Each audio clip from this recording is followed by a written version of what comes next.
The 23rd letter is lam, the letter L in the English language. Lam is pronounced from the tip of the tongue when it hits the gums of the upper incisors. La, lam, lam, la, la, lam. It's not lam, it's lam, soft. Examples of lam from the Quran.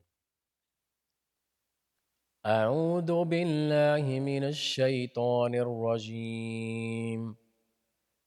قل هو الله أحد الله الصمد لم يلد ولم يولد ولم يكن له كفوا أحد.